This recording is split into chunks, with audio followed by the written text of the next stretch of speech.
నమస్తే, welcome to ప్రజా చైతన్యం. నేను మీ వారు. జగన్ ను అరెస్టు చేసేందుకు వ్యూహాలు దాదాపు కూడా రచిస్తున్నట్లు తెలుస్తోంది. సో దానికోసమే జగన్మోహన్ రెడ్డి కూడా ప్రతిపక్ష హోదా అడుగుతున్నారు. ఒకవేళ ప్రతిపక్ష హోదా ఉంటే ఇక్కడ అరెస్టు చేసే ముందు మాజీ సీఎం ని 41A కింద సెక్షన్ నోటీసులు ఇచ్చి ఆ తర్వాత గవర్నర్ కి లేదా గవర్నర్ కి ఆ నోటీసులు ఇచ్చి అప్పుడు అరెస్ట్ చేయాలంటూ కూడా ఏవైతే చంద్రబాబు టైంలో ఇదంతా జరిగిందో దాని ప్రకారంగా మళ్ళీ ఇప్పుడు జగన్మోహన్ రెడ్డిని అరెస్ట్ చేస్తే ఇదంతా కూడా కావాలి, అందుకే జగన్మోహన్ రెడ్డి ప్రతిపక్ష హోదా అడుగుతున్నారంటూ కూడా ఇటు కొందరు కూటమి నేతలందరూ కూడా మాట్లాడుతున్నారు.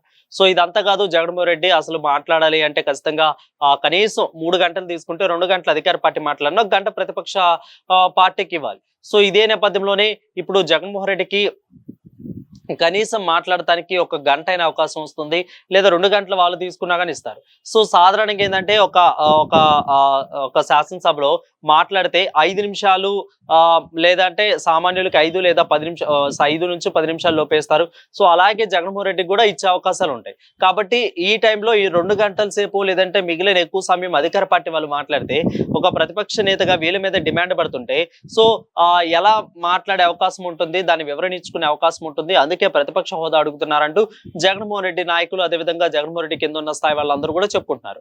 సో ఇదే కానీ ఒకవేళ జరిగితే ఖచ్చితంగా జగన్మోహన్ రెడ్డికి ప్రతిపక్ష హోదా ఇస్తారా ఎవరా అనేది పక్కన పెడితే నిజంగా అరెస్ట్ చేసేందుకు వ్యూహాలు కూడా రచిస్తున్నారంటూ వైసీపీ నేతలు చెప్తున్నారు.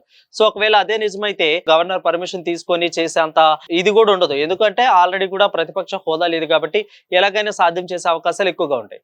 సో ఓవరాల్ గా ఏంటంటే ఇది మొత్తంగా చూసుకున్నట్లయితే జగన్మోహన్ రెడ్డిని ప్రత్యేకంగా ఇటు బెంగళూరు పర్యటన, దాదాపు కూడా బెంగళూరు పర్యటన ఇదే విధంగా ఎక్కువ కూడా వీలు దొరికినప్పుడల్లా బెంగళూరు వెళ్తున్నారు. సో అక్కడ బెంగళూరు నుంచి కూడా ఇదంతా కూడా చేయడానికి ఆయన సిద్ధపడుతున్నారంటూ కూడా వార్తలు వస్తున్నాయి. సో ఒకవేళ ఇదేగా నిజమైతే ఆల్రెడీ కూడా బెంగళూరులో కూడా ఆయనకి ఎక్కువ పరిశ్రమలు ఉన్నాయి, ఎక్కువ వ్యాపారాలు అక్కడ ఉన్నాయి. సో ఎక్కువ పరిశ్రమలో వ్యాపారాలు ఉన్న టైంలో జగన్మోహన్ రెడ్డి, ఎందుకంటే అక్కడ నుంచి అంటే కడప ఎంపీ నుంచి ఆయన పోటీ చేయకముందు నుంచి కూడా బెంగళూరులోనే వ్యాపారాలు ఎక్కువ చూసుకుంటేవారు. సో ఇప్పుడు కూడా బెంగళూరు నుంచి ఆ తర్వాత ఆయన రాజకీయ తరహాలోకి వచ్చారు కడప ఎంపీగా. సో ఒకవేళ ఇప్పుడు రాజకీయాలు పక్కన పెట్టేసి, అంటే రాజకీయాల్లో ఉన్నారు కానీ ప్రతిపక్ష హోదా కూడా రాలేదు కాబట్టి ఇప్పుడు ప్రత్యేకంగా ఆయన మళ్ళీ అటు బెంగళూరు వెళ్ళి చేస్తున్నారు. సో ఇదంతా చేస్తున్నారు కాబట్టి ఖచ్చితంగా ఇప్పుడు ఆయన మళ్ళీ రాజకీయాలు వదిలేస్తారు లేదా అప్పుడప్పుడు వచ్చి ఆంధ్రప్రదేశ్ వెళ్తూ ఉంటారు. సో 5 సంవత్సరాలు కూడా ఆయన ఏదైనా ఇన్సిడెంట్ జరిగినప్పుడు వచ్చి మాట్లాడతారు, ప్రెస్ ముందుకు వచ్చి మాట్లాడతారు కానీ అసెంబ్లీకి వచ్చి మాట్లాడరంటూ కూడా ఇక్కడ కూటమి నేతలు కానీ మిగిలిన అధికార పార్టీ అదేవిధంగా తెలుగుదేశం ఫేవర్స్ కానీ ఎవరొకరు మాట్లాడుతున్న పరిస్థితి కనిపిస్తోంది.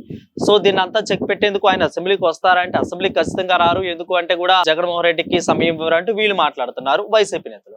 సో ఎట్టకేలకైతే జగన్మోహన్ రెడ్డిని ఈ నెపంతో అన్నా కానీ అరెస్ట్ చేసేందుకు కూడా ఇప్పుడు ఎన్డీఏ కూటమి అదేవిధంగా ఈడీ విచారణ కూడా సిద్ధం చేస్తున్నట్లు తెలుస్తోంది. అక్రమాస్తుల కేసులో కూడా ఇదంతా కూడా బయటపడే అవకాశాలు కూడా ఎక్కువ ఉన్నట్లు కూడా తెలుస్తోంది.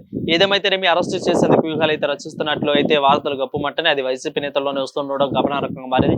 చూద్దాం ఇక దీని మీద ఫుల్ క్లారిటీ అయితే రావాలి. సో ఎప్పుడు ఏ క్షణమే ఏదైనా కూడా జరగవచ్చు అనే అనుమానం కూడా ఉన్నట్లు కూడా తెలుస్తోంది. మరిన్ని అప్డేట్స్ కోసం చూస్తూనే ఉండండి ప్రజా చైతన్యం. Stay with us.